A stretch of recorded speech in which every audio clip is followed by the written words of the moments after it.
This week's challenge from Engineering Tomorrow is the water filtration system.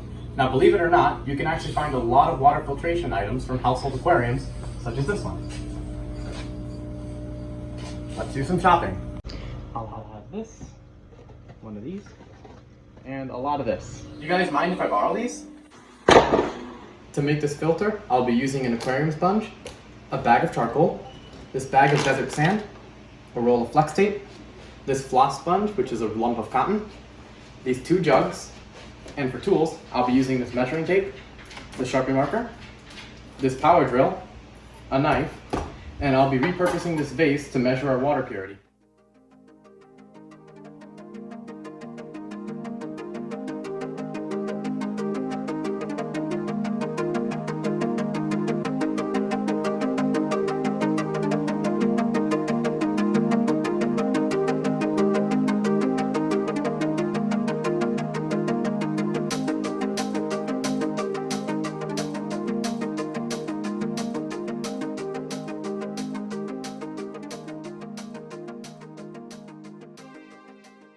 So here's the end result for the filter.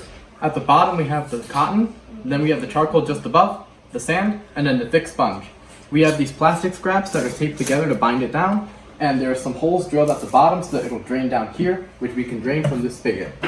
We have our dirty water right here, which we have measured to be around at 250 NTUs, and let's see what comes out at the end.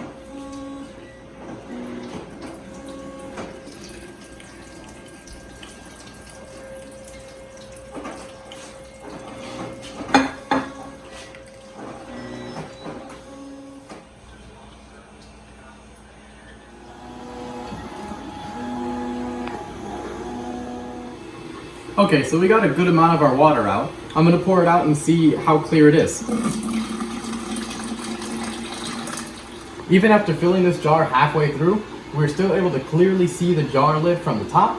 I would say this is around 50 to 100 NTUs. As an added bonus, I'll be pouring this very dirty water into our filter, which we have filled with water and around 1 cup of potting soil. And I estimate this to be around 500 NTUs.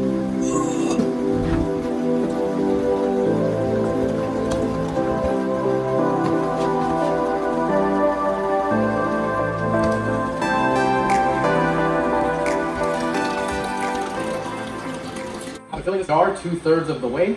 The colors of the lid is just barely visible, and I would estimate this to be around 100 to 150 NTUs. This has been our supersized filter.